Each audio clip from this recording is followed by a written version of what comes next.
Good evening बेटा, good evening, good evening to everyone. Sir good evening. तो मैंने एक लेक्चर शेयर किया था, उसको देखा था क्या तुम लोगों ने?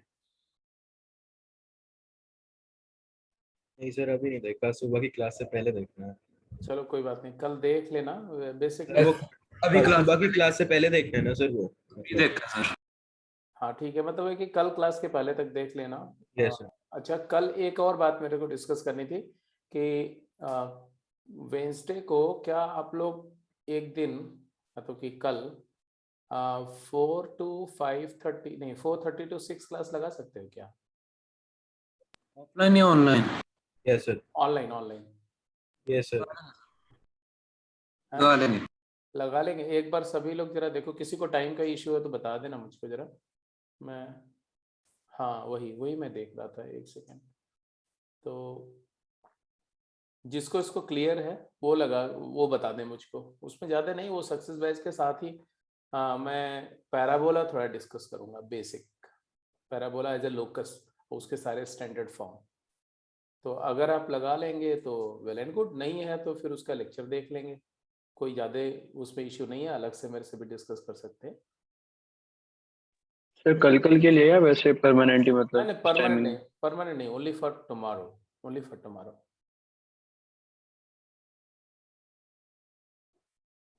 तो जिसको ओके है वो लोग को, ठीक है 7-10, बाकी सभी लोग बता दो यार, एटलीस्ट कंसेंट यस और नो में तो सब लोग बता दो ना, ताकि सबको क्लियर हो जाए मेरे को कि कितने लोग कंफर्टेबल हैं। टाइमिंग क्या है? Timing 4:30 to 6, 4:30 PM to 6 PM।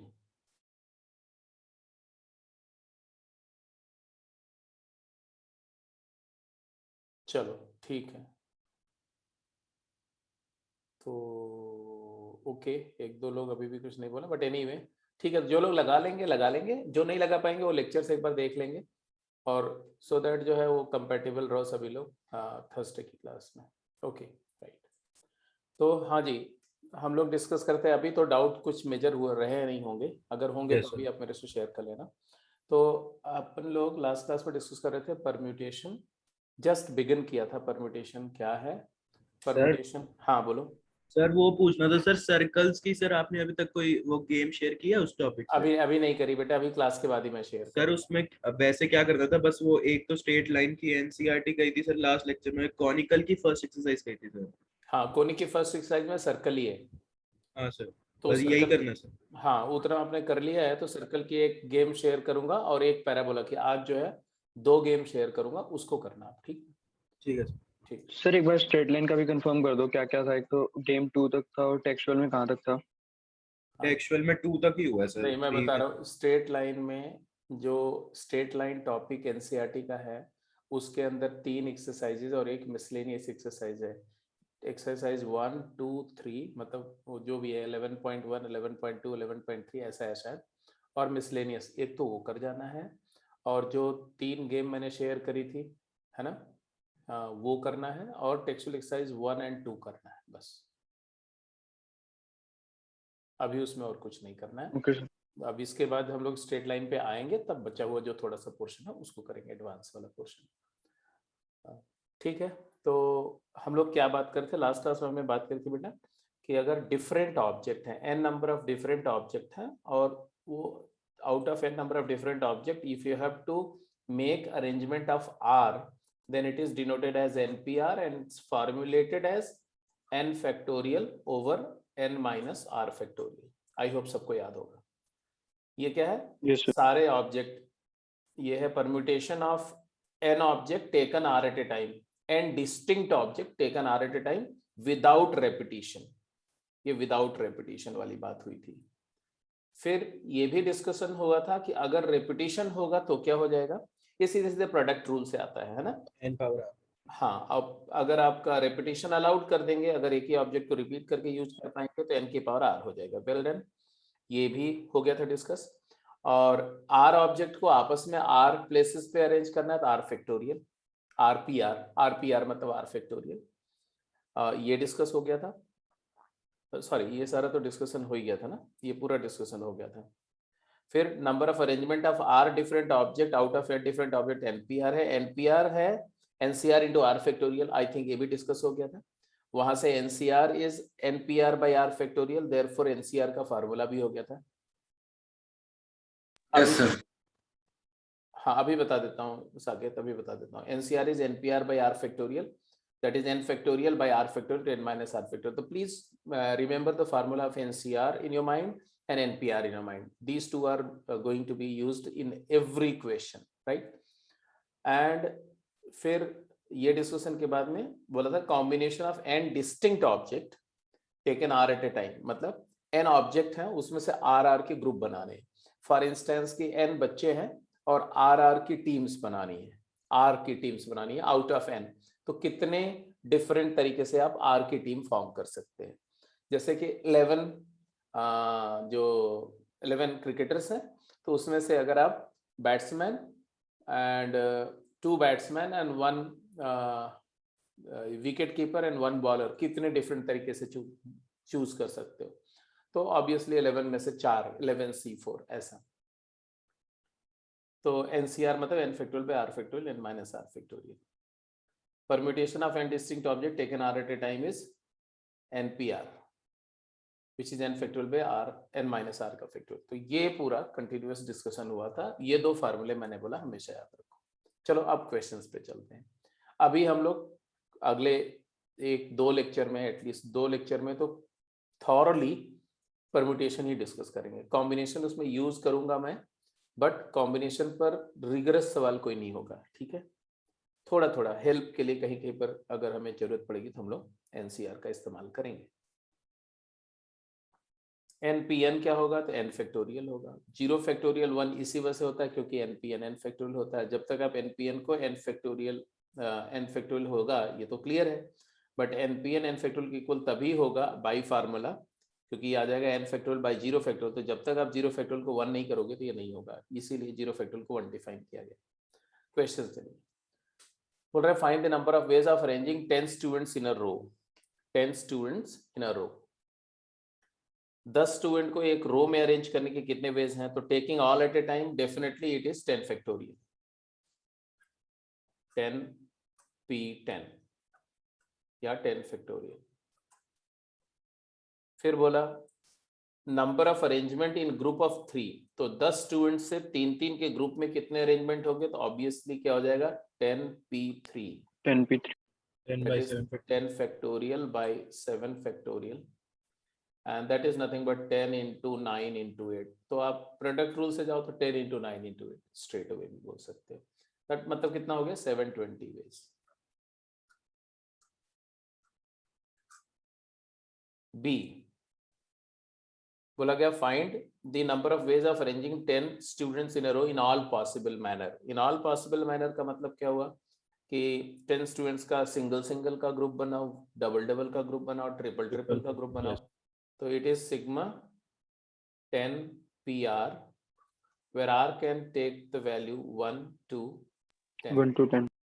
तो ये आ जाएगा तुम्हारा 10p0 plus 10p1 plus 10p2 and 10p3 so on up to 10p10। तो ये तो बहुत ही सिंपल था, जस्ट फार्मूला हमने रिवाइज कर लिया। आगे find the number of arrangement of 7 different colour flower. ये आई थिंक ये हम लोग कर चुके थे क्वेश्चन, है ना। Number of arrangement of 7 different flowers each available in more than r numbers possible taken not more than r at a time। अब बताओ इसका आंसर जल्दी से। 7 डिफरेंट फ्लावर्स हैं, हर एक फ्लावर r से ज्यादा नंबर, मतलब कि एक कलर का flower more than r number में अवेलेबल है, दूसरे कलर का फ्लावर भी मोर देन r नंबर में अवेलेबल है, and therefore every of the 7 color flowers available in more than r numbers। This is one thing. एक colour के सारे फ्लावर को आइडेंटिकल मानना है, ठीक है। अब बोल रहे हैं कि how many ways you can arrange them, how many ways you can arrange them taking not more than r at a time, taking not more than r at a time. जल्दी बोलो क्या आंसर होगा। हाँ क्या बोलेंगे बोलो।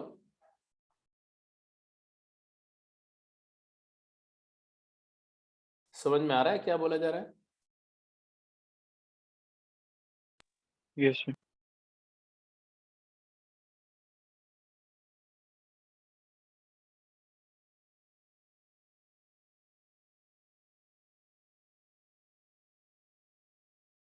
ऐसा इसमें से सिचुएशन, मतलब दोनों केसेस ही ले लेंगे ना, जिसमें रिपीटेड वाला भी और नॉन रिपीटेड वाला भी।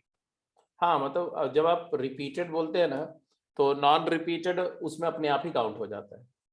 जैसे आप बोलते हो कि number of arrangement taking 1 flower at a time तो आ जाएगा 7। Number of arrangement taking 2 flower at a time तो दो फ्लावर के कितने अरेंजमेंट होंगे? 49। इसके लिए 7 वेज, इसके लिए 7 वेज, 7 स्क्वायर वेज। 3 फ्लावर के कितने अरेंजमेंट बनेंगे? 7 क्यूब वेज। एंड 4 के कितने बनेंगे? 7 की power 4 ways. And on at the max कितने लेने हैं? तो मैक्सिमम हम कितने ले सकते हैं? आर फ्लावर के अरेंजमेंट ले सकते हैं। तो फर्स्ट प्लेस के लिए 7 वेज, दूसरे के लिए भी 7, तीसरे के लिए भी 7 और आरथ प्लेस के लिए भी 7 वेज। तो ये 7 की पावर आर वेज।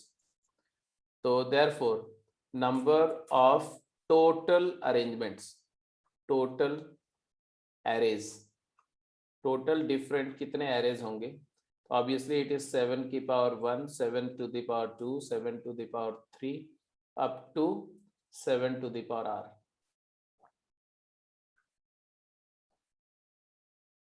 ठीक है जी। तो Yes, टोटल आंसर आएगा 7 common, 7 to the power r minus 1 upon 6। This is the total number of arrangement possible. कोई डाउट है तो आप मेरे से पूछ सकते हो, अगर क्लियर है तो लेट्स गो अहेड। क्लियर है? क्लियर है। ठीक है।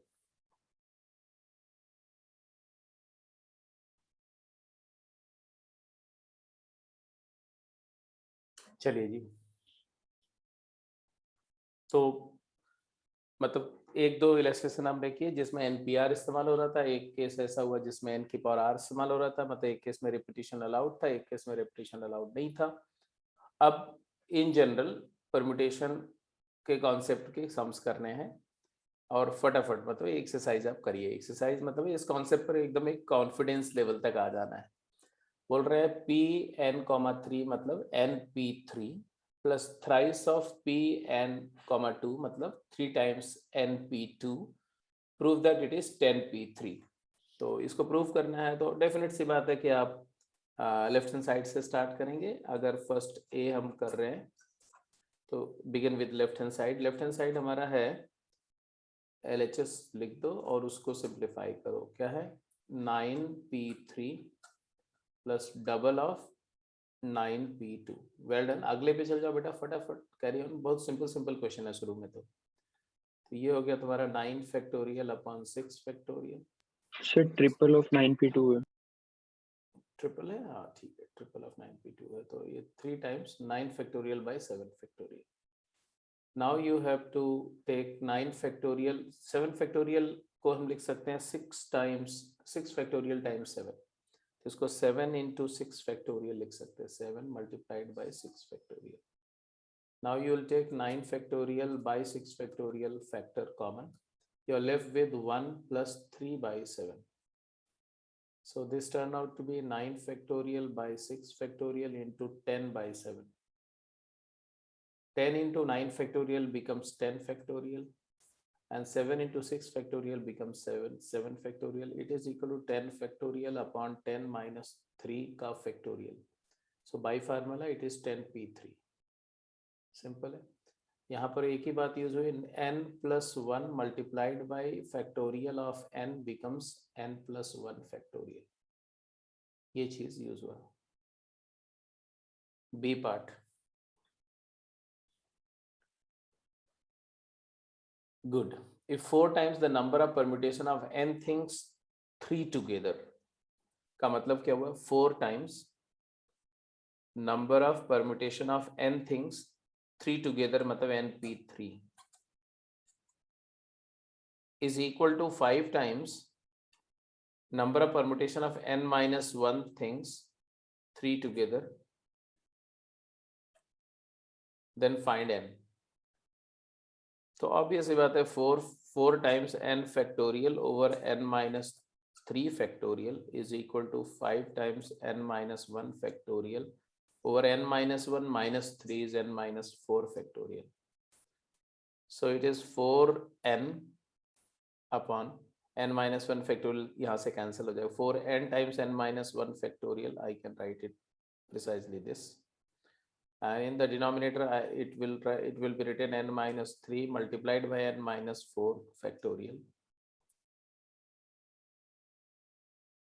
is equal to n minus 1 factorial upon n minus 4 factorial times 5.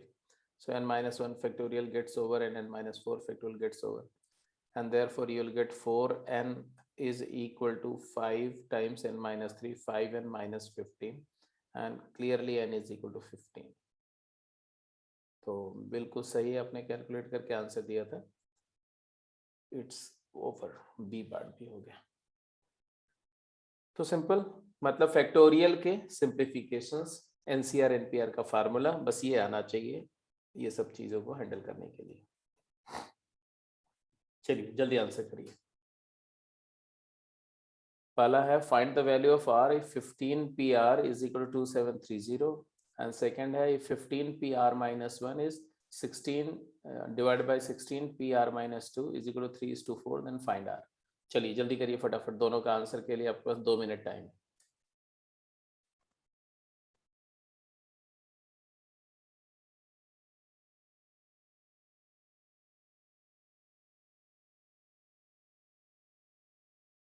Great, correct. First का आंसर बिल्कुल ठीक दिया. सेकंड पार्ट का फर्स्ट. 15 पी आर का मतलब क्या हुआ? 15 पी आर का मतलब 15 P R is equal to 2730 ऐसा दिया हुआ. इसका मतलब हुआ कि 15 से आर प्लेसेस को परम्यूट करना है तो either you write 15 factorial over 15 minus r factorial it is equal to 2730 is 2730. इसको फैक्टर करो क्योंकि ये जो है ये 15 इंटू 15 इंटू 14 इंटू 13 ये 15 से रिड्यूसिंग 12 ऐसे रिड्यूस करते हुए कहाँ तक 15 माइनस आर से एक बड़ा यहाँ तक. ये कंसेक्यूटिव इंटीजर का प्रोडक्ट है. So let us bring the right hand side as well as a product of integers. So you will simply 2730 you factor करेंगे इसको, है ना. तो 273 कर लो क्योंकि 2 into 5 तो है ही. तो एक बार तो 5 फैक्टर इसमें है और 2 फैक्टर है तो 2 into 5 फैक्टर तो कर ही लो. 2 किया और 5 किया तो 2 और 5 फैक्टर अलग करने के बाद आ गया 273. 273 में 3 फैक्टर है. 3 फिर 7 फैक्टर है, 13 फैक्टर है. तो इफ यू पुट इट 13 और 5 और 3 मिलके 14 15 तो 15 भी दिख रहा है और 2 और 7 का प्रोडक्ट 14 भी दिख रहा है इंटू 15 भी दिख रहा है. तो ऑब्वियस ही बात है कि लेफ्ट हैंड साइड जो है वो 15 से रिड्यूस करते हुए डिक्रीजिंग ऑर्डर में product of R consecutive integer है. Product of R integer consecutive integers from 15 beginning from 15 into 14 ऐसे. और यहाँ पर 15 14 एंड 13 है, सॉरी लास्ट वाला 13 है ना. तो ऑब्वियस सी बात है कि 3 ही फैक्टर होंगे. तो आर की वैल्यू क्या होनी चाहिए? आर इक्वल टू 3 होनी चाहिए क्योंकि ये 3 ही फैक्टर है यहाँ. तो clearly r is equal to 3 ऐसा. या दूसरा तरीका होता है कि राइट हैंड साइड जो है उसको भी हम उसी तरह से लिखते हैं। LHS तो तुम्हारा था 15 factorial upon 15 minus r factorial, ऐसा। और जो राइट हैंड साइड है ना उसको हम लिख सकते हैं 3 कंसेक्यूटिव इंटीजर हैं तो 15 से 3 प्लेसेस को अरेंज करना, तो 15 फैक्टोरियल डिवाइडेड बाय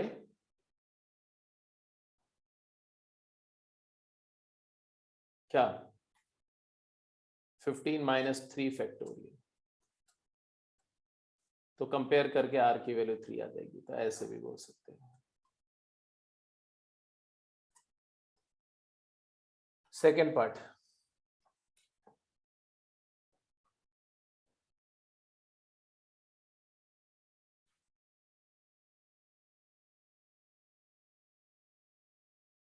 ठीक।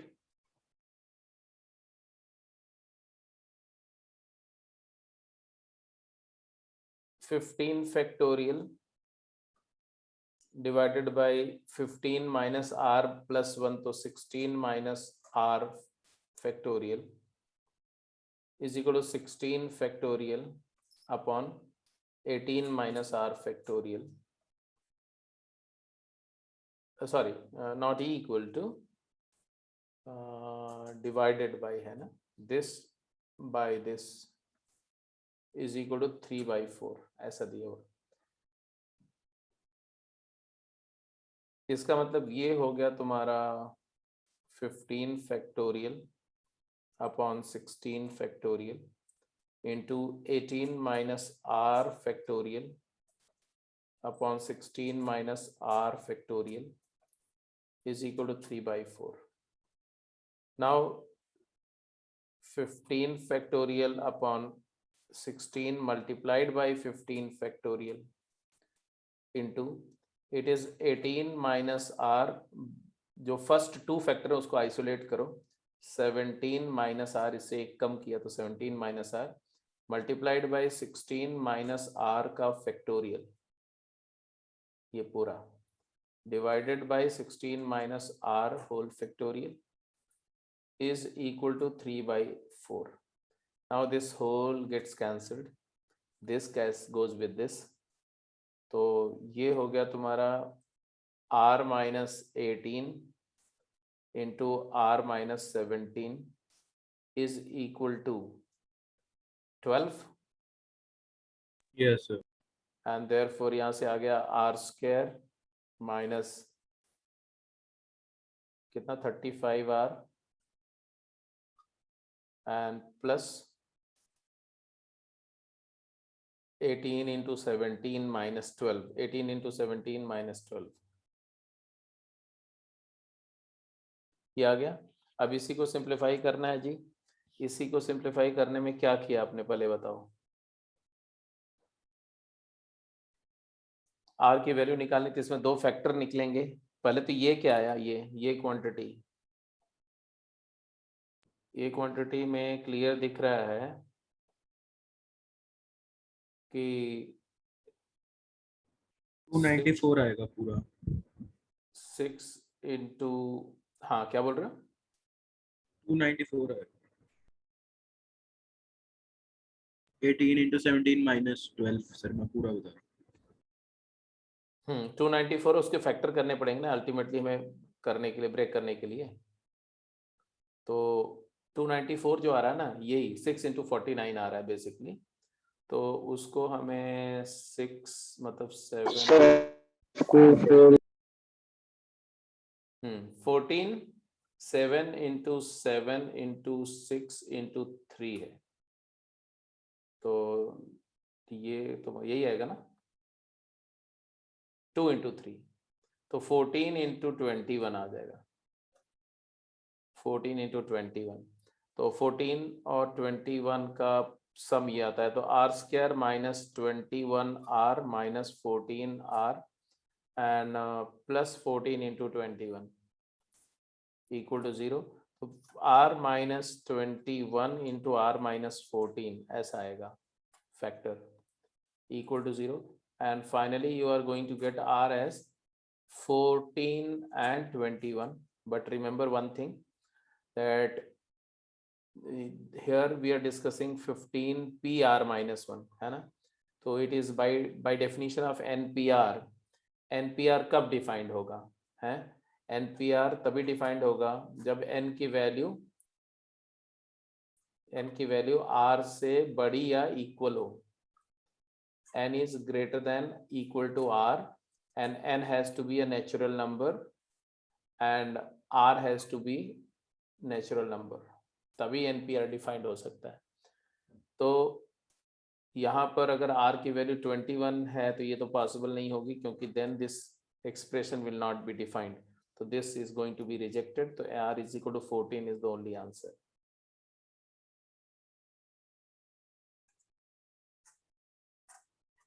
वैसे सर इसको ऐसे भी तो कर सकते थे कि R-18 और R-17 दिख ही रहा है कि कंसेक्यूटिव टर्म्स है और हाँ 12 तो 3 into 4 कि कैसे हाँ क्या बोला कंसेक्यूटिव टर्म्स ऐसे तो कंसेक्यूटिव फैक्टर्स लेके 12 के और नेचुरल नंबर ही होगा ये तो 3 into हाँ 4 ये भी आप बोल सकते थे. यहाँ पर अगर आपको डायरेक्टली आंसर करना है तो उस तरह से नहीं करना है, तो आप यहाँ पर आर्ग्यूमेंट देंगे तो कुछ इस तरह से आर्ग्यूमेंट देंगे दैट R की वैल्यू 18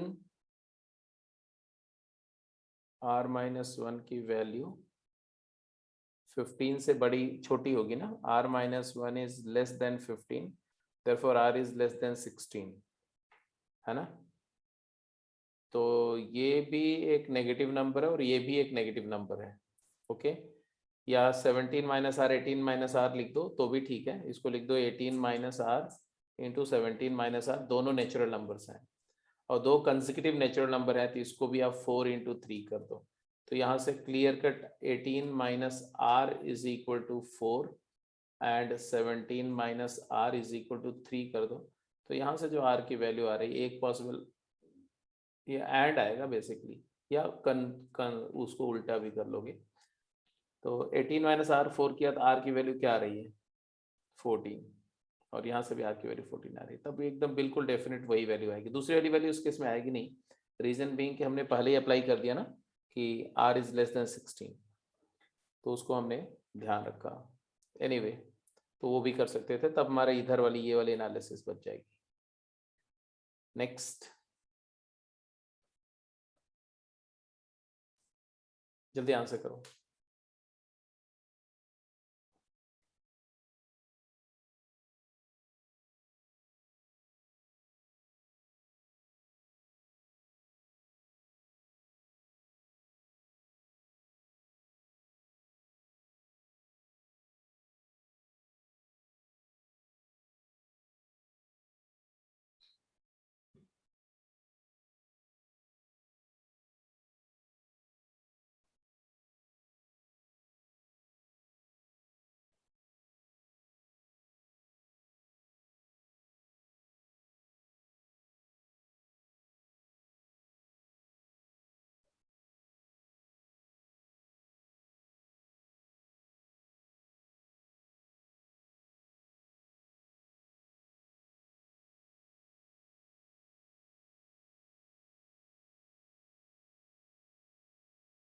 तो बोल रहे हैं इसको प्रूव करो.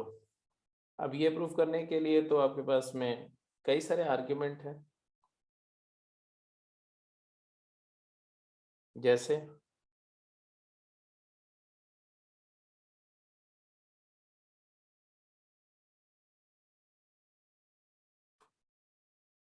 अगर आप NPR ओवर NPR माइनस 1 करते हो तो भी हो जाएगा. n factorial upon n minus r factorial divided by n factorial over n minus r minus 1 factorial. So you will get n minus r plus 1 whole factorial over n minus r factorial, and therefore you will get n minus r plus 1 multiplied by इससे lower number क्या है n minus r है उसका factorial whole divided by n minus r factorial, and therefore the result. ऐसे भी prove कर सकते हैं. इसी बात को ऐसे भी आप आर्ग्यू कर सकते हैं कि भाई आर प्लेसेस हैं, ध्यान से सुनना जो मैं बोल रहा हूँ, आर प्लेसेस हैं, एन ऑब्जेक्ट्स हैं।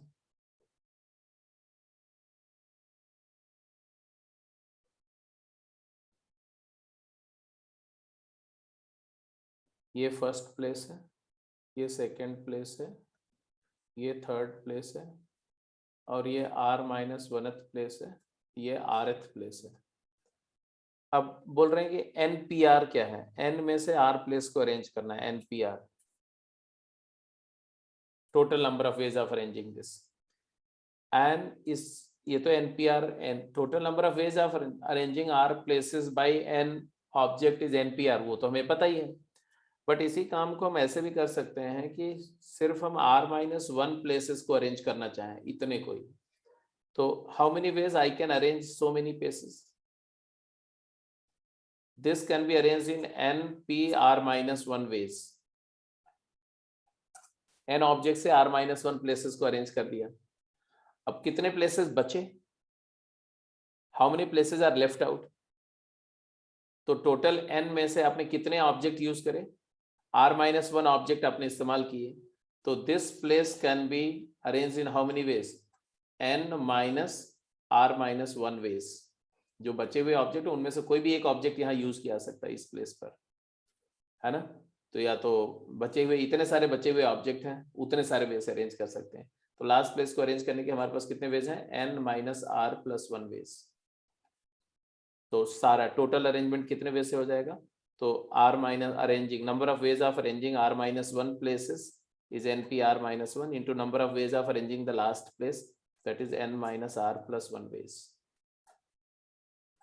ये जो मैंने आर्ग्यूमेंट दिया इसको बोलते हैं कॉम्बिनेटोरियल आर्ग्यूमेंट। क्या बोलते हैं इसको? Combinatorial argument, using combinatorial argument. यहाँ पर हमने सिंप्लीफिकेशन, ये मेथड 1 तो क्या था? एनालिटिक मेथड था, सीधे सीधे कैलकुलेशन करके प्रूफ कर दिया फार्मूले से। और ये मेथड 2 जो मैंने दिया ये आर्ग्यूमेंट से प्रूफ किया, कॉम्बिनेटोरियल आर्ग्यूमेंट। ये आर्ग्यूमेंट भी काफी इंटेलिजेंट वे होता है किसी भी आइडेंटिटी को प्रूफ करने का। अब पहला पार्ट हो गया। अब दूसरे पार्ट से क्या समझ में आया? इससे ये समझ में आ गया कि सिग्मा NPR अपॉन NPR-1 क्या हो गया? R varies 1 to n। It is actually sigma n-r+1 way, R varies 1 to n, and therefore it is equal to क्या? अब n-r+1 अगर इसको मैं एक j मान लूं, j, तो आप जरा मुझे बताओ इसको मैं सिग्मा j लिखूं तो r 1 होगा तो j क्या होगा? r की वैल्यू 1 होगी तो j की वैल्यू n होगी, और r की वैल्यू 2 होगी तो j क्या हो जाएगा? n-1। R3 Jn-2, R की वैल्यू n होगी तो j क्या हो जाएगा? 1। तो n से लेके 1 तक, मतलब है कि sigma j varies 1 to n। तो ये हो गया sum of first n natural 1 + 2 + 3 up to n, चाहे n से 1 बोलो या 1 से n बोलो, एक ही बात है। तो इट इज n × n+1/2। तो sigma NPR upon NPR-1 if R varies 1 to n is summation of first n natural number। तो ये वाला पार्ट भी प्रूव हो गया। This part is done, probably there is no doubt about it, right? Yes sir। और ये तो आई गया फिर, तो ये आंसर क्या आ जाएगा? फर्स्ट 15 नेचुरल नंबर का सम ना, ये हो जाएगा तुम्हारा 1 + 2 + हाँ जी, आ जाएगा 15 × 14 / 2। तो कितना हो गया? 105।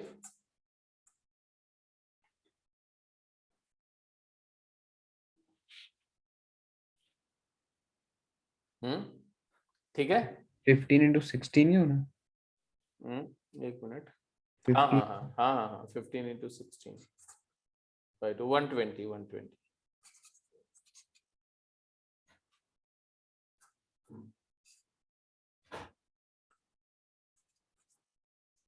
Next,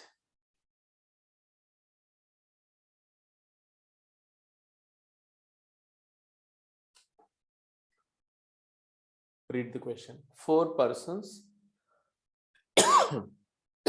enter a railway carriage in which there are 6 seats. In how many ways can they take their places? एक रेल के डब्बे में एक जो कैरेज है उसमें अगर 6 सीट है, 4 बंदे अगर they get into the coach, how many different ways they can take their seats?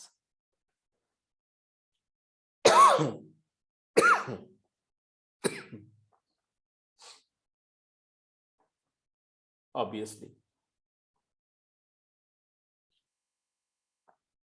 6 places पर 4 लोगों को अरेंज करना है।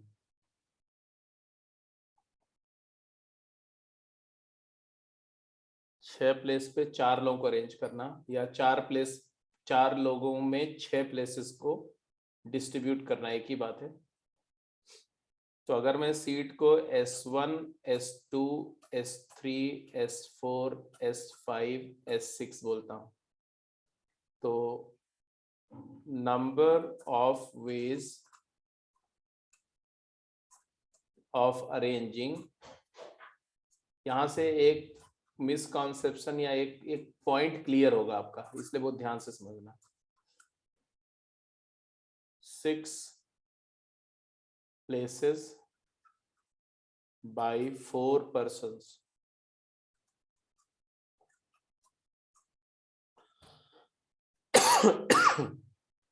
जब प्लेसेस ज्यादा हैं और ऑब्जेक्ट कम है तो ये होता है it is equal to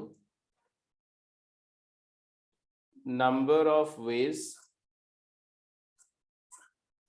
of allotting seats,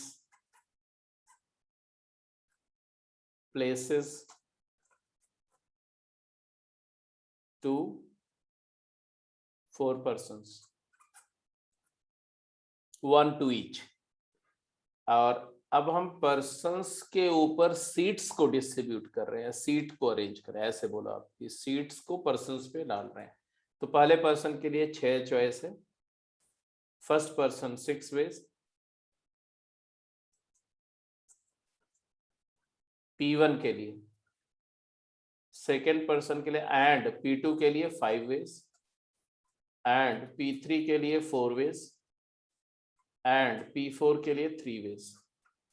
और ये वेज हैं मल्टीप्लाई होंगे ना, क्योंकि एंड है। आंसर आ गया 6 × 5 × 4 × 3 वेज। इसी को आप 6 फैक्टोरियल बाय 3 फैक्टोरियल बोल सकते हो।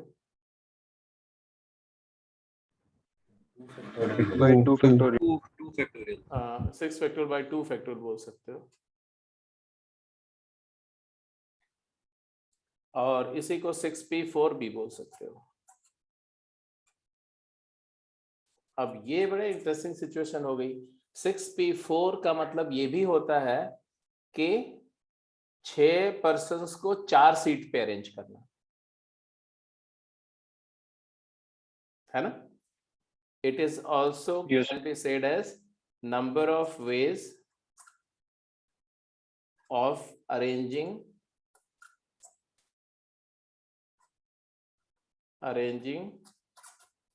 6 persons on 4 seats। बट दोनों बातें अलग होंगी। 6 persons को 4 सीट पे अरेंज करना मतलब सीट 4 है, 6 बंदे हैं, 6 में से 4 बंदे ऑक्यूपाई करेंगे सीट को और 2 खड़े रहेंगे, है ना। और 4 पर्सन्स को 6 सीट पे अरेंज करने का मतलब है कि सीट ज्यादा है, 6 पर्सन्स 4 हैं, तो 4 सीट ऑक्यूपाई होगी और 2 सीट वेकेंट रहेगी। तो ये दोनों सिचुएशंस अलग हैं बट उनके नंबर ऑफ वे सेम है। ये हमेशा याद रखना कि n पर्सन से r प्लेसेस को अरेंज करना या r पर्सन से n प्लेसेस को अरेंज करना, दोनों में सेम नंबर आएगा, आंसर सेम आएगा, बट दोनों की सिचुएशंस अलग है, दो वेज, वो फॉर्मेशंस अलग हैं but number of formations same है। इसी बात को हम ऐसे भी आंसर कर सकते हैं, क्या? सेलेक्ट नंबर ऑफ अरेंजमेंट्स जो होंगे, नंबर ऑफ एरेज जो आप कैलकुलेट कर रहे हो, it is equal to number of ways of choosing 4 seats, number of ways of choosing 4 seats, of selecting 4 seats. पहले 6 में से 4 सीट को सेलेक्ट करो एंड देन अरेंजिंग 4 people या persons on them। तो ऑब्वियस सी बात है कि 6 में से 4 सीट को सेलेक्ट करने के कितने वेज हैं? 6C4 वेज हैं, और वो चार सेलेक्टेड प्लेसेस पर 4 पर्सन्स को अरेंज करने के कितने वेज हैं? 4 फैक्टोरियल, 4P4 या 4 फैक्टोरियल। तो 6C4 इंटू 4 फैक्टोरियल अपने आप क्या आएगा? 6 factorial upon 4 factorial into 2 factorial multiplied by 4 factorial. तो ये 6 फैक्टोरियल बाई 2 फैक्टोरियल, वही आंसर यहाँ भी आएगा, जिसको 6P4, इसी को 6P4 भी बोलते हैं, है ना। तो ये ऐसे भी कर सकते हैं। तो ये 2 तरीके हैं आर्ग्यू करने के। आई होप आपको बात क्लियर हो गई। Yes sir. तो अगर NPR की बात कर रहे हैं, NR से बड़ा है ना, तो NPR की जो वैल्यू आएगी, मतलब N पर्सन्स को R प्लेसेस पे अरेंज करना है, या उल्टा कर दो, R पर्सन को N प्लेस पे अरेंज करना है, तो दोनों का आंसर सेम आता है। ये ध्यान रखना है आपको। तो लेट अस गो, दोनों अलग अलग बातें हैं बट उनका न्यूमेरिकल काउंट सेम आता है, ये ध्यान में रखना है आपको। मतलब मैंने क्या बोला, सबको क्लियर है? Number Yes, of ways of arranging 6 places by 4 person is same as number of ways of arranging 6 persons on 4 seats। ये दोनों सेम बातें हैं, सेम बातें नहीं है, ये दोनों के सेम काउंट है, नंबर ऑफ वेज सेम, बातें अलग अलग है दोनों। नेक्स्ट क्वेश्चन देखो, इस टॉपिक के अंदर में आंसर से कहीं ज्यादा इंपॉर्टेंस है कि आप फॉर्मेशन सही कर रहे हो। Answers are count. Answers are count, numerical count of certain formations. So sometimes you are giving me the right answer, you are giving me the right numerical count, but counting the different formations. क्योंकि 2 different formations के भी number of count same आ सकते हैं। तो कई बार ऐसा हो सकता है कि आप आंसर तो आपका सही आ गया, लेकिन आप फॉर्मेशन गलत कर रहे थे, तो ये गलत है, क्योंकि वो कॉन्सेप्चुअल एरर होगी, वो पकड़ में नहीं आती है। न्यूमेरिकल आंसर देके नहीं पकड़ में आती, जब तक आप बोलते नहीं तब तक समझ में नहीं आता। इसलिए इस केस में लैंग्वेज को पढ़ना, लैंग्वेज को इंटरप्रेट करना, सही फॉर्मेशंस को समझना और उसको काउंट करना, ये पूरी बात है। मतलब English of the problem is more important than the mathematics of the problem in many cases. तो इसलिए आपको बहुत अच्छे से इंटरप्रिटेशन करना पड़ेगा, कूल माइंड से, जल्दबाजी नहीं।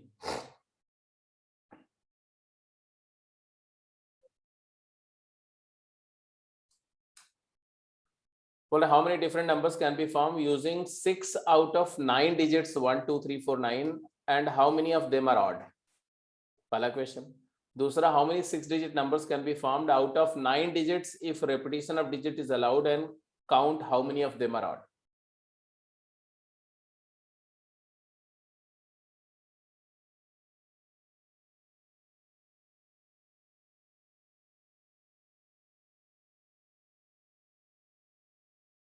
पहले केस में रेपिटेशन अलाउड नहीं है, दूसरे केस में रेपिटेशन अलाउड है।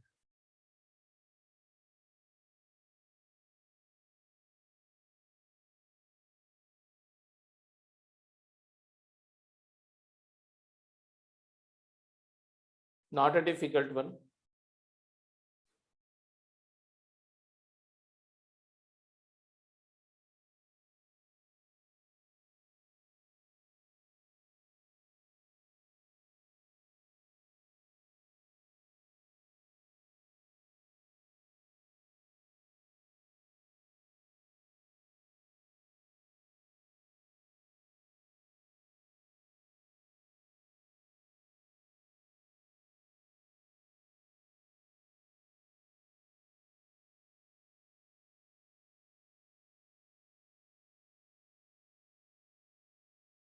हाँ जी 9 में से 6 डिजिट को यूज करना है और 6 डिजिट की नंबर बनानी है। How many numbers will be formed? तो ऑब्वियस सी बात है कि 9 into 8 into 7 into 6 into 5 into 4 9p6 that is 9 factorial by 3 factorial। इतने नंबर्स बनेंगे फर्स्ट केस में। How many of them are odd? 5 times 8 multiplied by 7 multiplied by 6 multiplied by 5 multiplied by 4. अब odd होने के लिए सबसे पहले हमेशा काउंटिंग जब करनी होती है, परमुटेशन कॉम्बिनेशन करेंगे तो जो रिस्ट्रिक्टेड प्लेसेस हैं उनको पहले हम कैटर करते हैं। तो ऑड होने के लिए ये प्लेस रिस्ट्रिक्ट हो गया कि this place has to be filled by odd digit only. तो इस प्लेस को फिल, यूनिट प्लेस को फिल करने के लिए हमारे पास क्या ऑप्शन है? 1 और 3 और 5 और 7 और 9। So you can fill this place only by 5 ways. Means out of these 5 choices you will actually utilize one at a time. कोई एक इनमें से डिजिट यहाँ डाल दोगे। अब बची हुई कितने डिजिट्स हैं? How many digits are left to you? 9 में से एक डिजिट इस्तेमाल हो गई तो 8 डिजिट्स बची हुई। अब वो 8 से ये 5 प्लेसेस को जैसे चाहे वैसे फिल करो। 8p 5 ways। Your answer will be 5 into 8p5, that is equal to 5 into 8 factorial divided by 3 factorial. So it is equal to 5 multiplied by 8 into 7 into 6 into 5 into 4. This is the answer. Calculation क्या आएगा उसमें कोई ज्यादा हमारा interest नहीं है, वो सब करने का जरूरत भी नहीं होता। मोस्टली आंसर इसी फॉर्मेट में होगा, unless the answer is numerical तो कर मल्टीप्लाई करेंगे। Now come back to the 5th B। अब मुझे बताओ 5th B में क्या चेंजेस आएंगे? 9 डिजिट का इस्तेमाल करके, वही 9 डिजिट का इस्तेमाल करके 6 डिजिट की कितनी नंबर बनेगी? तो ऑब्वियस सी बात है, 9 to the रेपिटेशन। power 6. हाँ 9 into 9 into 9 into 9 into 9 into 9, तो ये आ गया तुम्हारा 9 की पावर 6 नंबर्स फॉर्म्ड। और यहाँ अब इसमें ये वाली भी होंगी, इसमें जो 9 की पावर 6 Yes. में ये वाली भी इंक्लूडेड है। और यहाँ पर how many of them are 9 to the power 5 into 5. इसको 5 वे से और रिमेनिंग को 9 वे से, क्योंकि रेपिटेशन अलाउड है तो जो यहाँ फिल किया वो यहाँ भी यूज हो सकता है। तो ये आ जाएगा तुम्हारा 5 मल्टीप्लाइड बाय 9 की पावर 5 नंबर्स फॉर्म्ड। अब अगर बोलते कितनी इवन होंगी, number of even numbers formed,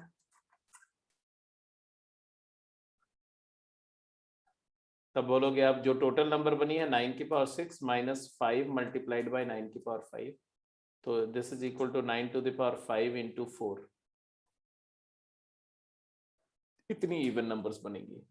anyway it was simple. Going to the next question. सबको क्लियर है ना? कोई डाउट तो नहीं इसमें?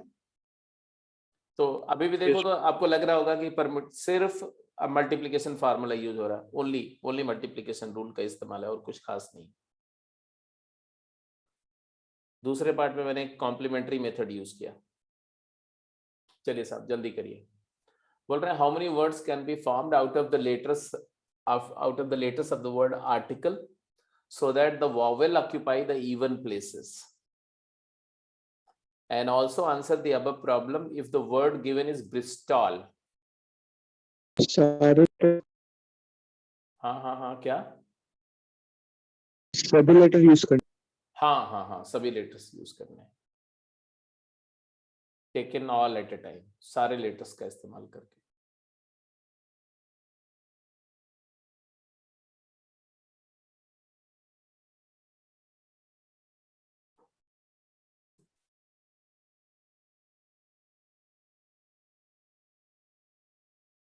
दोनों क्वेश्चन को कंप्लीट करने के लिए आपके पास 3 मिनट का टाइम है। Take your time.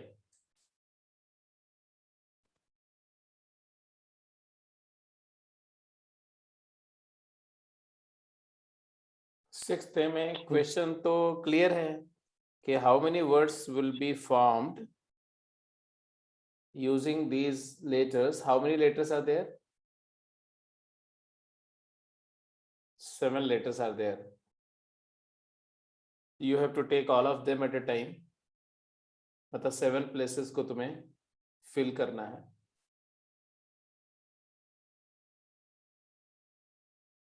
ये फर्स्ट प्लेस है, ये सेकंड है, ये थर्ड, किसी भी एक तरफ से नंबरिंग कर सकते हो. ये फोर्थ है, ये फिफ्थ है, ये सिक्स्थ है, ये सेवंथ प्लेस है. So you can mark the odd places. Odd places को आप मार्क कर सकते हो. इवन प्लेसेस को मार्क कर सकते हो क्योंकि हमें इवन प्लेस है. तो second place, fourth place and sixth place, they are the even places. Marks sixth and fourth and second, and out of these 7 letters you can classify the vowels are A, I and E. These are the 3 vowels, and R, T, C, L, these are the consonants. अब भाई इतनी बात समझ में आ गई. तो बोल रहे हैं क्या, how many words can be formed out of the letters of, मतलब ये 7 places are to be arranged with the help of these 6 with the condition that vowels occupy the even places. That means the 3 vowels will be arranged here in how many ways. तो they are arranged here in how many ways? 3 factorial ways. 3 factorial ways. And the rest of the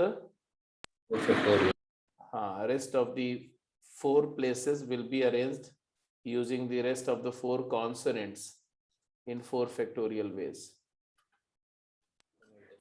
And therefore अब करना है, दोनों काम करना है. तो therefore number of arrangements will be equal to 4 factorial multiplied by 3 factorial. ये तुम्हारा A पार्ट का आंसर आ गया. बी पार्ट में बात तो वही है, सिर्फ आपका वर्ड चेंज हुआ तो लेटर्स चेंज हो गए. अब ये जो ब्रिस्टॉल है इसमें क्या खासियत है भाई? हाँ, तो इसमें भी 2 vowels और 3 places. हाँ जी, बिल्कुल सही बात है. तो वॉवल्स 2 ही है. कौन कौन से? I and O. And consonants तुम्हारे अब 5 हो गए. B, R, S, T and L. तो ये कॉन्सोनेंट हो गया. तो अब हमारे पास में सिचुएशन सिर्फ ये चेंज होगी कि यहाँ पर और यहाँ पर और यहाँ पर आउट ऑफ 3 प्लेसेस हमें दो वॉवल्स को अरेंज करना है. 3 पे 2 को या 2 से 3 को अरेंज करना है. तो आप या तो ऐसे बोलो कि 3C2 into 2 फैक्टोरियल, या इसी को सीधे बोलो 3P2. ये 3 प्लेसेस को असाइन करो 2 वॉवल्स पर. तो 3 को 2 पे करना है अरेंज, तो 3P2 ऐसे बोलो. 3P2 वैसे ये काम होगा. और बचा हुआ जो है इनटू 4 और 5, क्योंकि इनमें से कोई भी 2 अरेंज किया. जैसे मान लिया यहाँ पर आपने I रख दिया और यहाँ पर O रख दिया, तो अब बच गया 1, 2, 3, 1 इवन और 4 ऑड प्लेसेस. तो 5 प्लेसेस लेफ्ट आउट हैं. ये left out 5 places will be arranged in how many veg? They will be arranged in how many? 5 factorial. 5 factorial ways. तो आंसर आएगा तुम्हारा 3P2 by 5 factorial. 3 factorial upon 1 factorial multiplied by 5 factorial. Number of arrays, number of words. तो ये भी ठीक था, simple था, ऐसा कोई टफ नहीं है. बस थोड़ा सा समझ करके आंसर करने वाली बात है और कुछ नहीं. Go ahead, next.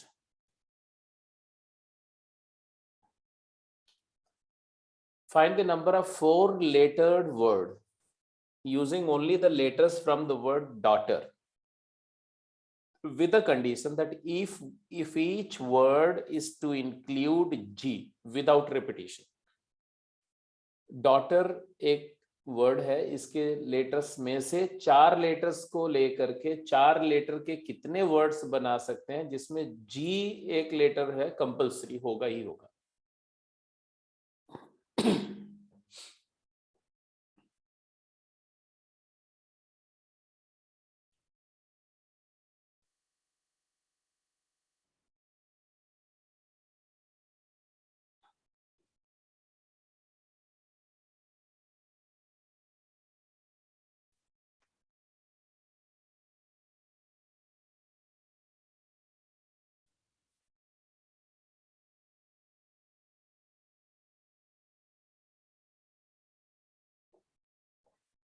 Well done. ये तो आपने डायरेक्ट काउंटिंग से कर दिया। क्या आप कॉम्प्लीमेंट्री काउंटिंग भी सोच सकते हो?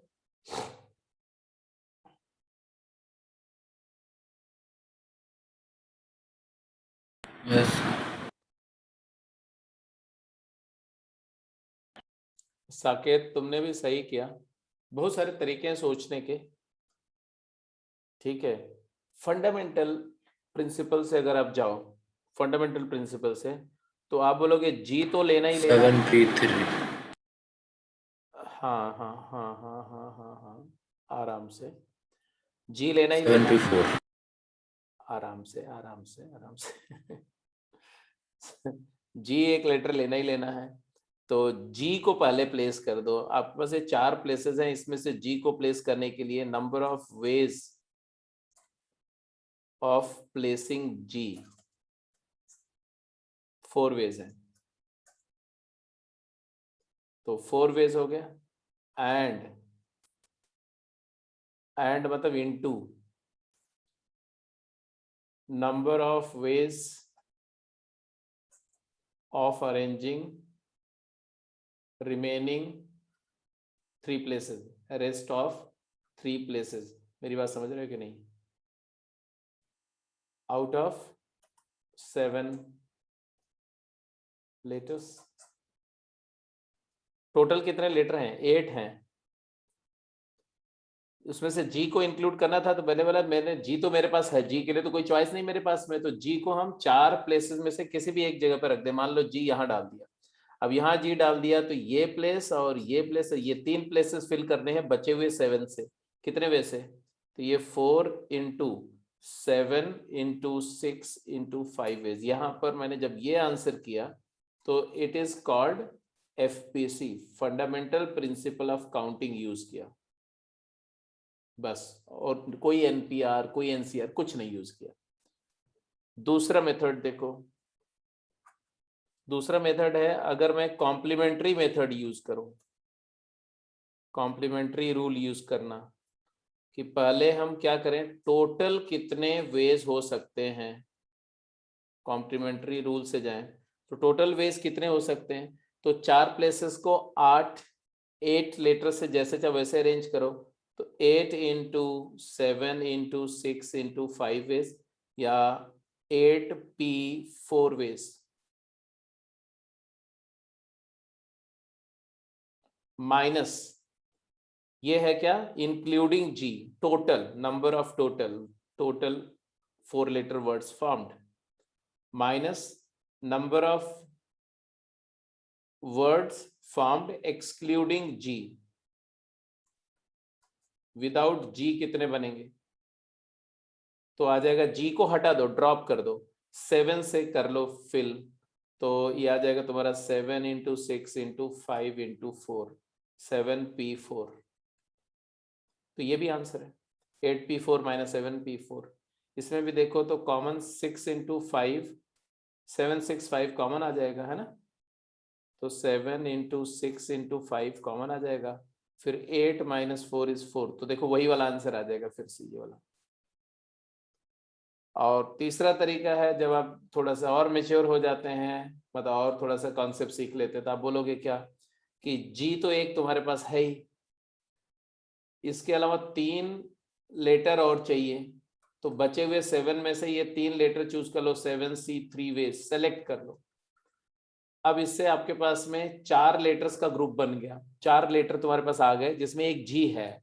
अब वो 4 लेटर को अरेंज कर लो 4 फैक्टोरियल वे से, आंसर है 7C3 into 4 factorial, that is equal to what, 7 factorial upon 3 factorial into 4 factorial into 4 factorial, तो that is equal to what, 7 factorial upon 3 factorial, 7 into 6 into 5 into 4, 3 factorial cancel हो गया। तो आप चाहे जैसे आर्ग्यू करो, मेरा कहने का मतलब है कि what I wish that you have command over all these methods of arguing, तो तुम्हारे पास में ये तीनों तरीके से आर्ग्यू करने में तुम्हें कंफर्ट होना चाहिए, ठीक है, ऐसा नहीं है कि हम कॉम्प्लीमेंट्री मेथड से करते हैं तो दूसरा ना सोच पाए, दूसरा सोचे तो तीसरा ना सोच पाए, तीसरा मतलब एग्जॉस्टिव तुम्हारा जो थॉट प्रोसेस होनी चाहिए। एनीवे, क्लियर है, सभी लोग कंफर्टेबल हो, कोई दिक्कत तो नहीं है? Yes sir. ठीक है जी, अगर सब लोग क्लियर हैं तो एक बार मुझे कंफर्म कर दो, अगले क्वेश्चन पे चलते हैं।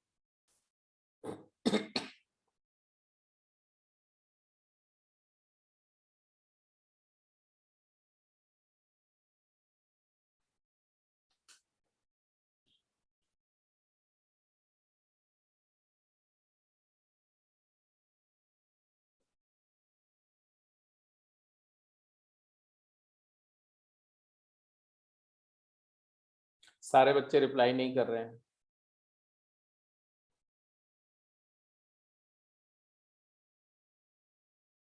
हाँ बेटा, रिप्लाई तो करते रहो ना, अगर नहीं कहीं पर कोई दिक्कत है तो भी रिप्लाई करो, कोई घबराने की बात नहीं है, हेजिटेट करने की बात नहीं है।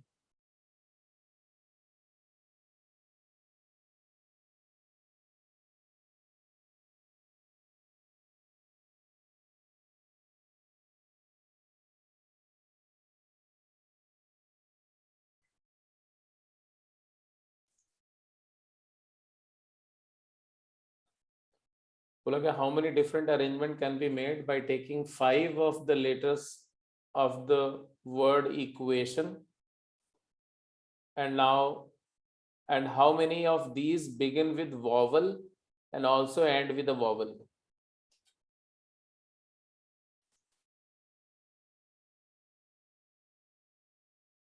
साकेत, तुमने क्या पूछा बेटा, मैं समझा नहीं। क्यू या डी मतलब?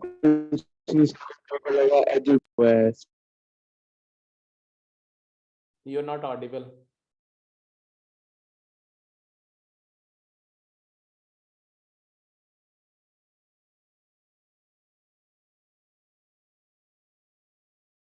अच्छा अच्छा अच्छा अच्छा, एडुकेशन तुम्हें लगा, ओके। नहीं नहीं नहीं, इक्वेशन है, इक्वेशन।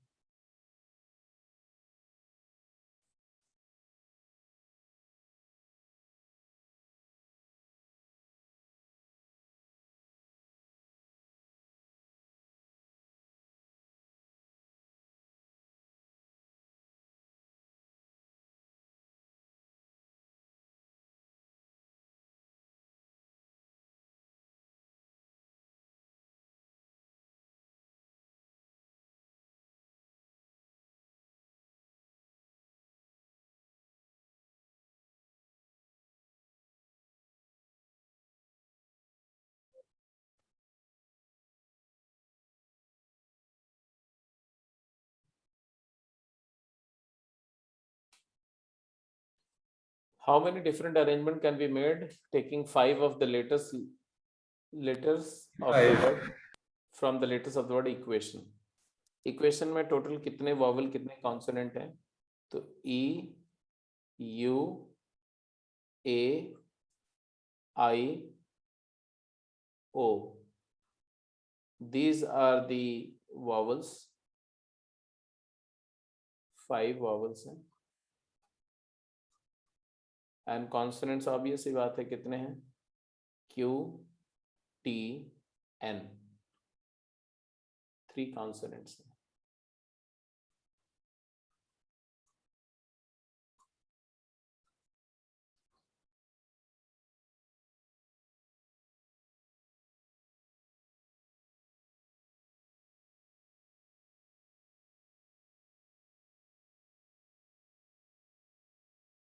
पहले पार्ट का आंसर तो क्लियर हो गया? Yes sir. क्या यस। पहले पार्ट का क्या आंसर है? हाउ मेनी, जब पूछा how many different arrangements can be made by taking 5 letters of the word equation, तो आंसर है 8p5। 8p5। पहले पार्ट का आंसर तो क्लियर है, 8p5। अब बोले how many of them begin with vowel and also and with a vowel.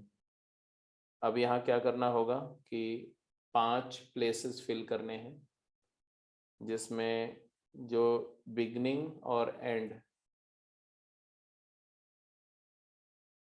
यहाँ भी वॉवल होना चाहिए और यहाँ भी, ये दोनों जगह पर वॉवल ही रख सकते हैं। तो ये 2 प्लेसेस को फिल करने के लिए how many ways are there, 2 vowels से अरेंज करना इसको, तो 5 वॉवल्स है, 5p2 वेज, 5 से 2 प्लेसेस को फिल करना। Yes. और बचे हुए ये 3 प्लेसेस को फिल करने के लिए हमारे पास में 3 फैक्टोरियल वेज हैं, यही।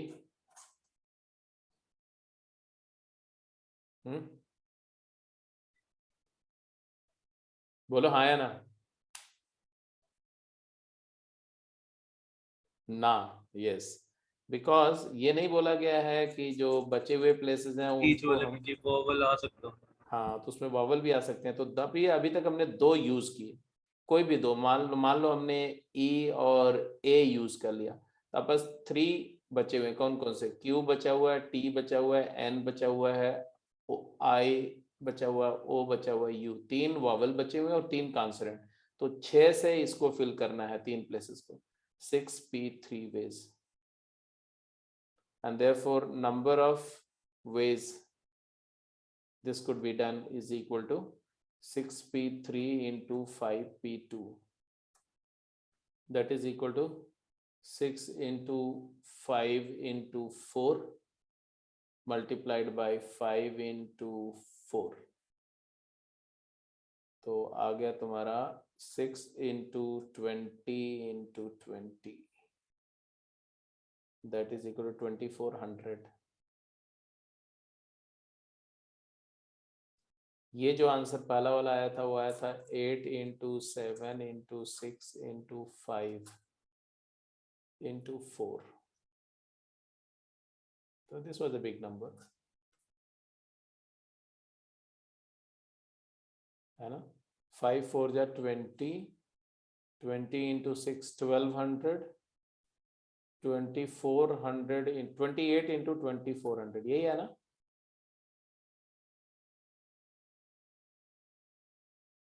ये हो गया तुम्हारा 1200, और यहाँ से एक 2 इसको दे दो, ठीक है। तो this one is a very small part of this one. Total, ये टोटल है, ये उसमें से सिलेक्टिव केस है। एनीवे सिंपल है, सबको समझ में आ गई होगी बात, इसमें कोई बड़ी बात नहीं थी। Next,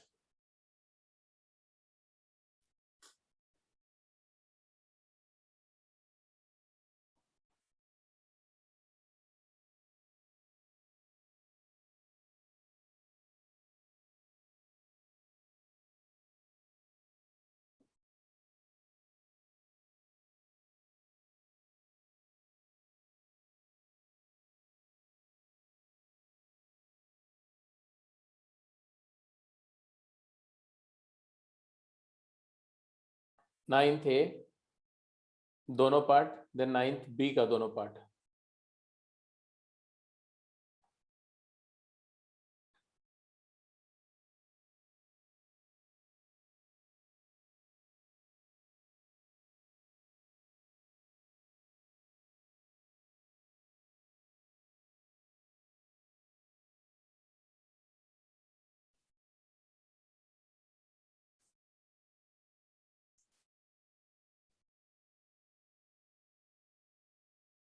number of odd numbers containing 5 digit out of the total, मतलब 5 डिजिट की नंबर बनानी है।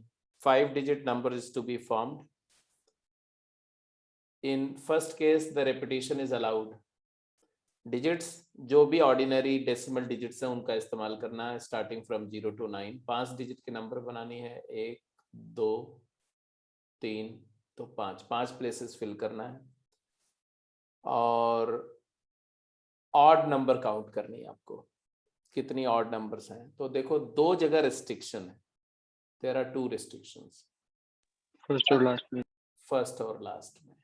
दूसरी बात, अब आपकी मर्जी है, आप पहले फर्स्ट रेस्ट्रिक्शन को कैटर करो या लास्ट को, वो आपकी मर्जी है, ठीक है।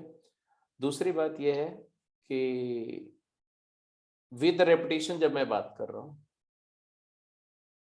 मतलब सारी नंबर्स काउंट कर रहे हैं, 1 2 3 4 5 6 7 8, 5 डिजिट की नंबर अगर मैं काउंट करूं तो इस प्लेस को फिल करने के कितने वेज हैं?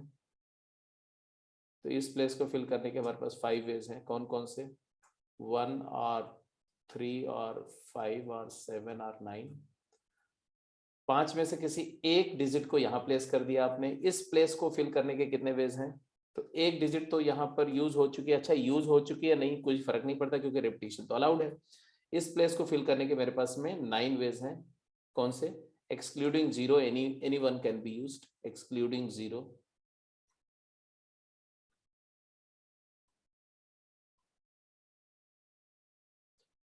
अब ये बचे हुए प्लेसेस को कितने वे से अरेंज कर सकते हैं? तो रेपिटेशन अलाउड है, तो 9 इंटू 9 इंटू 9। तो 10 नहीं होएगा? हाँ सही बात है, यही तो मैं सुनना चाह 10 रहा हूँ। होगा। 10 इंटू 10 इंटू 10। तो योर आंसर इज 45,000। 0 0 0। 45। यस अब आपने ये आंसर दे करके सोच रहे होंगे कि हमने बहुत बड़ा काम कर लिया ये तो खतरनाक क्वेश्चन था, हमने आंसर कर दिया। बट ये आंसर कोई भी चौथी पांचवी क्लास का बच्चा दे सकता है। थोड़ा स्मार्ट बच्चा है अगर 4th 5th स्टैंडर्ड का तो दे सकता है। वो कैसे देगा आंसर, ये सोचो। वो बोलेगा कि टोटल कितनी नंबर बनेंगी। तो सबसे छोटी 5 डिजिट की नंबर क्या है? सबसे छोटी 5 डिजिट की नंबर कौन सी होगी? 1 0 0 0 0, 10,000। और सबसे बड़ी कौन सी नंबर होगी 5 डिजिट की? 9 9 9 9 9। ये सबसे छोटी है। ये यहां से लेके यहां तक सारी नंबर काउंट करनी है पहले तो ऑब्वियसली कितनी मिसिंग है? तो 99,999 में से 9,999 माइनस कर दो।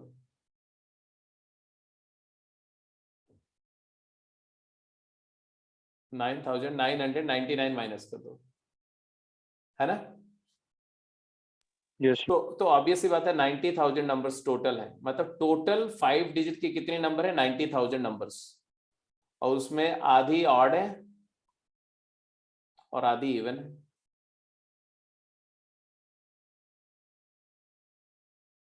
ऑब्वियस सी बात है, क्योंकि जब कंटिन्यूअस नंबर देखो तो 1000 ऑड है, 10,000 ऑड है, 10,001 इवन है, 10,002 ऑड है, सॉरी 10,000 इवन है, 10,001 ऑड है, फिर 10,002 इवन है, फिर 10,003 ऑड है। Odd even odd even odd even, हमेशा पैरिटी चेंज होती रहेगी। तो आधी इवन है आधी ऑड है, तो 45,000 वो डायरेक्ट आंसर कर सकता है। This not a big deal, right? A part हो गया, बी पार्ट भी करो। बट यस, आप उसको एक सिस्टमेटिक काउंटिंग की तरफ से कर रहे हो, वो एग्जॉस्टिव काउंटिंग कर रहा है, हेड काउंटिंग, एक एक एक सोच रहा है। विदाउट रेपिटेशन करना है तब क्या आंसर होगा? विदाउट रेपिटेशन से कैसे करेंगे?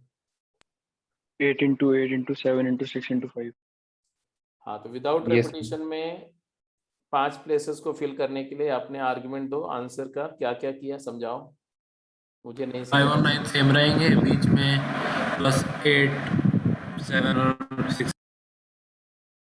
5 और 9 सेम रहेंगे। इस प्लेस के लिए 5 वेज हैं, वही वाली आर्गुमेंट है। 1 3 5 7 9 में कोई भी एक यूज कर लो। फर्स्ट प्लेस के लिए 8 जो हो जाएंगे। आपने यहाँ यूज किया वो एग्जॉस्ट हो गई, वो खत्म हो गई।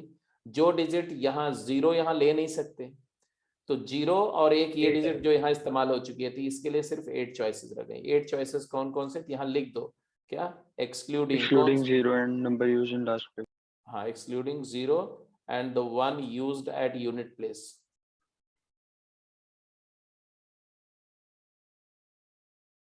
Eight ways. और इसके लिए अब 2 डिजिट इस्तेमाल हो चुकी हैं।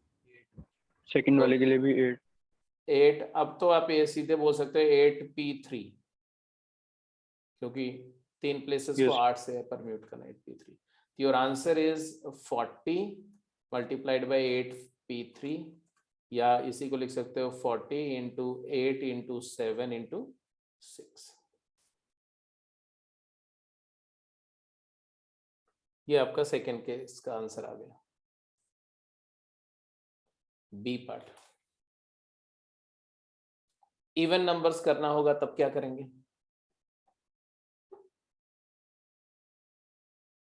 तो एक तो है कि ऑड नंबर अपने कैलकुलेट कर ली है तो माइनस करके इवन नंबर बता देंगे, बट अगर मान लो इवन नंबर हमें डायरेक्ट काउंट करना हो, डायरेक्ट काउंटिंग से, ऊपर वाला क्वेश्चन नहीं दिया हो, तो हम कैसे करेंगे? सर नीचे वाले में वैसे 6 डिजिट है। तो पहला मेथड तो सीधे है कि कॉम्प्लीमेंट्री मेथड यूज कर लेंगे, वो हो गया, वो मान लिया कि आपको आता है कि ऑड काउंट करके और माइनस करके टोटल में से। बट अदरवाइज करेंगे तो अदरवाइज आपकी काउंटिंग में इस वाले केस के लिए तो सिंपल ही है। हाँ, पहले प्लेस के लिए क्या बोलो? इसमें पहले शुरू वाला डिजिट देख लेंगे, लास्ट में एंड वाला डिजिट देखेंगे कि 0 भी बने। नहीं, रेपिटेशन अलाउड है तब तो कोई दिक्कत नहीं। रेपिटेशन अलाउड के केस में तो यहाँ पर 5 वेज लिखो। कौन कौन सा? 0 या 2 या 4 या 6 या 8, और यहाँ जो भी डालेंगे एक नंबर यहाँ डाल दिया। यहाँ पर 0 आ नहीं सकता, रेपिटेशन अलाउड है, तो जो नंबर यहाँ यूज कर चुके हैं वो डिजिट दोबारा भी यूज हो सकती है। इस प्लेस के लिए हमारे पास में 9 होगा, और इसके लिए 10 होगा, इसके लिए 10 होगा, इसके लिए 10 होगा। तो इसमें तो कोई दिक्कत बी नहीं। पार्ट में 6 डिजिट है, 5 नहीं है। अच्छा, 6 डिजिट है। 6 डिजिट है तो Yes, एक 10 और आ जाएगा, और क्या है ना? तो ऐसा हो जाएगा ऐसा। तो 45 इंटू 10 की पावर 4 हो जाएगा। Are you getting my point? में आ गया पूरा। और अगर रेपिटेशन नहीं अलाउड है तो तब क्या करेंगे? रेपिटेशन अलाउड नहीं है तो क्या करेंगे? 0 की थोड़ी प्रॉब्लम नहीं आ रही है? सर सबसे पहले फर्स्ट डिजिट प्लेस कर देंगे, उसके बाद प्रॉब्लम का ही तो सोल्यूशन निकालने के लिए बैठे हुए ना हम लोग। तो प्रॉब्लम आने दो, आएगी। सर अगर इवन में लास्ट में 0 आ गया, फर्स्ट पे भी 0 एक्सक्लूड। हाँ इससे पहले ना पहले जो फर्स्ट डिजिट ही भर देंगे।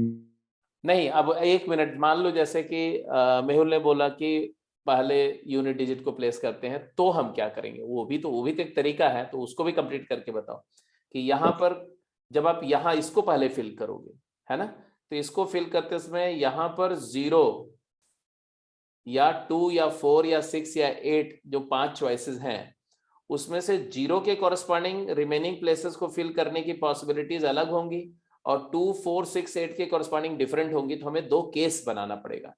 एक केस 1 लेना पड़ेगा जब यहाँ पर एक तरीका है, और वो एक तरीका क्या है? 0। यहाँ 0 डाला आपने, अगर यहाँ 0 डाला एक वे से, है ना, तो उस केस में यहाँ अब 0 खत्म हो चुका है, 0 इज यूज्ड। 0 मतलब एक तरह से दाऊद इब्राहिम टाइप का है, कोई टेररिस्ट है, तो जिसको यहाँ नहीं आने देना है हमें, बस यही ध्यान रखना है। तो 0 यहाँ ट्रैप हो गया। जब 0 यहाँ ट्रैप हो गया तो इसके लिए अब कोई दिक्कत नहीं है। हाँ, ये बच गया, ये बच गया बेचारा, यहाँ फंस गया। तो अब इस प्लेस को तो फिल कर लो अब जैसे चाहो वैसे। कैसे? कितने वे से? अब बची हुई 9 डिजिट में से ये 5 प्लेसेस को 9p5 वे से अरेंज कर लो। 9p5 या 9 into 8 into 7 into 6 into 5 ways. तो ये हो गया। और केस 2, ये तो केस 1 अभी किया। और दूसरा केस क्या है? दूसरा केस है हमारा जब हम इस प्लेस को फिल करने के लिए क्या कर रहे हैं? 4 वेज यूज कर रहे हैं, 2 और 4 और 6 और 8, इनमें से कोई एक डिजिट इस्तेमाल कर रहे हैं 4 वे से। अब इसके बाद हमारे हुए जो बचे हुए 5 प्लेसेस हैं उनको फिल करने के लिए अब 0 फ्री है, मतलब कि the terrorist is on the trail, वो भाग गया यहाँ से, यहाँ नहीं पकड़ में आया। अब उसके लिए यहाँ नहीं आना चाहिए 0, तो एक जो यहाँ डिजिट इस्तेमाल हुई उसको भी रिजेक्ट कर देंगे, एक जो 0 है उसको रिजेक्ट कर देंगे। तो इस प्लेस को फिल करने के 8 वेज होंगे। और इसके लिए यस, अब इसके लिए कितना? हाँ, अब बचे हुए 8 में से कोई भी 4, तो 8p4। तो आंसर आ जाएगा, इस केस का आंसर आ जाएगा तुम्हारा क्या? 32 इंटू 8p4। और मतलब ऐड करेंगे दोनों केसेस को, तो आंसर, टोटल आंसर क्या आया? वो आ गया 32 multiplied by 8p4 plus 9p5। कहने का मतलब है 32 into 8 into 7 into 6 into 5 plus 9 into 8 into 7 into 6 into 5। 8765 आप कॉमन ले लेना, तो एक्चुअली आ जाएगा 41 multiplied by 8 into 7 into 6 into 5, या इसको 8p4 भी बोल सकते हैं। तो 41 टाइम्स 8p4 भी बोल सकते हैं। एक तरीका ये है। दूसरा तरीका जो साकेत ने सजेस्ट किया था कि आप ऐसे मत करो, ऐसे करो। हाँ साकेत, कंप्लीट करो इसको, अपने मेथड को। तुम पहले इसको फिल करें। यस क्या करें बोलो। सर, इसको फिल करने के 9 वेज होंगे। 9 वेज हैं, अच्छी बात है। तो यहाँ 9 वेज लिख दें। आप बोलो। अब सर लास्ट वाले लास्ट वाले में क्या? अब यहाँ भी फंसेंगे, यहाँ पर भी 2 केस बनाने पड़ेंगे। पहले वाला या पहले वाला हो। एग्जैक्टली। यहाँ पर केस 1 बनेगा। केस 1 जब ये अगर फर्स्ट है, ये सेकंड है, ये थर्ड है, ये फोर्थ है, ये फिफ्थ है, सिक्स्थ, तो फर्स्ट प्लेस इज ऑड। और केस 2 बनेगा जब फर्स्ट प्लेस इज इवन। तो जब पहला प्लेस ऑड है तब तो 9 वाइन करने का जरूरत ही नहीं होगा, है ना, क्योंकि 0 यहाँ हम रख नहीं रहे हैं। ऑड मतलब 1 3 7 5, तो 9 तो 5 वेज होंगे, तो इसके लिए यहाँ पर 5 वेज से इसको फिल कर दिया। इसके बाद जो बचे प्लेसेस हैं उनके लिए कोई प्रॉब्लम ही नहीं है। 5 प्लेसेस हैं, बचे हुए 9 में से कोई भी आप यूज कर लो। तो 9p5। अब इसके बाद में दूसरा केस लेंगे जब फर्स्ट प्लेस इवन है। फर्स्ट प्लेस इवन है तो उसमें 4 वेज होंगे। दूसरे केस में 4 वेज होंगे। यहाँ 4 कौन से? 2 या 4 या 6 या 8 में से कोई एक। 0 यहाँ डाल नहीं सकते। अब इसके केस के बाद हमें इवन नंबर चाहिए, ये ध्यान रखना है। अच्छा नहीं, यहाँ पर एक गड़बड़ हो गया। फर्स्ट प्लेस ऑड है ना, तो 5 इंटू 9p4 9p5 नहीं होगा। हाँ, यहाँ ऑड है तो इस प्लेस को फिल करने के कितने वेज होंगे? यहाँ पर तो एक ऑड नंबर डाल दी 5 वे से, और इस प्लेस को फिल करने के लिए हमारे पास 5 वेज हैं। तो 5 इंटू 5 और इंटू 4 प्लेसेस को फिल करने के लिए हमारे पास 8p4 ऐसा आएगा। फर्स्ट प्लेस इवन है तो 4 तरीके से फिल करेंगे। 4 तरीके से। एक इवन डिजिट यहाँ ट्रैप हो गई, नॉन जीरो वाली, तो बची हुई 4 में से कोई भी इवन डिजिट यहाँ हो सकती, तो 4 वे से इंटू 8p4। तो ये 16 हो गया, 25 हो गया। फिर से इन दोनों को सम करोगे तो 25 प्लस 16 मल्टीप्लाइड बाई 8p4, तो आपने देखा आंसर वही आएगा, 41 इंटू 8p4। तो आपको कॉन्फिडेंस होना चाहिए। पहली चीज है कि आपके अंदर कॉन्फिडेंस होना चाहिए कि हम अगर चाहे जैसे भी कर रहे हैं, अटेम्प्ट कर रहे हो, लेकिन अगर हम सिचुएशन को सही समझ रहे हैं और सही तरीके से जा रहे हैं तो आंसर तो आएगा ही आएगा। ये कॉन्फिडेंस सबसे पहला तुम्हारा होना चाहिए। मतलब इतना कॉन्फिडेंस होना चाहिए कि आंसर को गलत कर दो अगर आंसर मैच ना करे तो। लेकिन तब जब तुम्हें ये भी हो कि तुम्हारे अंदर में इम्पेशंस नहीं है, तुम्हारे अंदर में सारी सिचुएशंस को देखने की एबिलिटी है, इतना पेशेंस है कि आराम से सोच करके कि हम क्या एक्शन ले रहे हैं, उसके क्या आउटकम्स है, ये सब सोच करके। जल्दबाजी नहीं। ये बिगिनर हो तो बिगिनर के टाइम में आप जो है अगर जल्दबाजी करोगे तो गलत एटीट्यूड डेवलप हो जाएगा, ओवर काउंटिंग करने का या अंडर काउंटिंग करने का। या तो कोई केस छूट जाएगा या तो कोई केस रिपीट हो जाएंगे, तो दोनों ही केस में गलत आंसर आएगा, है ना। तो शुरू में पेशेंस से, कामनेस के साथ, कूल और सेल्फ को मेंटेन करते हुए, कॉन्फिडेंस को मेंटेन करते हुए काम करना। कॉन्फिडेंस बिल्टअप करना है हमें, है ना, कॉन्सेप्ट के साथ। इसलिए लिखो, आंसर पे मत जाओ बेटा, मैं तुम्हें बता रहा हूँ। आप हर आंसर को ना डिस्क्रिप्टिव तरीके से शुरू में लिखो। It is going to include a very different type of quality in you. शुरू में, मैं हमेशा नहीं बोल रहा सब हमेशा ऐसा करना है, कम से कम जितनी प्रॉब्लम मैं क्लास में करा रहा हूँ उसको बढ़िया से लिखो, अच्छे से उसका आंसर को लिखो। जैसे देखो मैं शॉर्ट में भी कर रहा हूँ तो भी रीजंस लिख रहा हूँ, यहाँ क्या है, यहाँ क्या है, ये अगर 9 लिख रहा हूँ तो क्यों 9 है, उसको एक्सप्लेन करते हुए। केस लिख रहा हूँ तो केस लिखो क्या है, ऐसे ब्रीफ में केस कंडीशंस लिखो, ठीक है। स्टे करो प्रॉब्लम के साथ में, खेलो प्रॉब्लम के साथ में, उसके बाद में जब थोड़ा सा मेच्योरिटी आ जाएगी तब हर जगह थोड़ी लिखना, फिर तो आंसर ही करना है आपको, है ना। तो शुरू में थोड़ा सा सेल्फ को कंट्रोल करते हुए, टेम्परामेंट को कंट्रोल करते हुए काम करेंगे। तो आज के लिए इतना सफिशिएंट है। अब मैं अभी आपको परम्यूटेशन का कुछ, मतलब कि कॉम्बिनेट्रिक्स का कुछ शेयर करूंगा, गेम और जो भी, और साथ के साथ में तुम्हारा स्ट्रेट लाइन हो गया था आई थिंक, सर्कल की गेम और पैराबोला की गेम शेयर करेंगे, राइट। सर इसमें गेम 2 एक तो कंप्लीट करनी है परमिट, किसकी गेम 2 कंप्लीट कर ली है? परम्यूटेशन की। सर और टेक्सचुअल भी 2 हो जाएगी। हाँ वही मैं देख करके अभी तुरंत शेयर बता रहा हूँ, अभी तुरंत बता। सर आप ग्रुप में मैसेज लिख देना करना क्या क्या। हाँ हाँ ठीक है श्योर। हाँ साकेत, कल की टाइमिंग बेटा 4:30 to 6 है, अगर तुम्हारी कोई क्लास नहीं है तो ज्वाइन कर लेना। 4:30 to 6 PM, ठीक है। ओके ओके ओके, मैं वो वाली 4 to 5 वाली आईडी से करूंगा, जनरल आईडी से लॉगिन करेंगे, सो दैट सभी लोग ज्वाइन कर सको।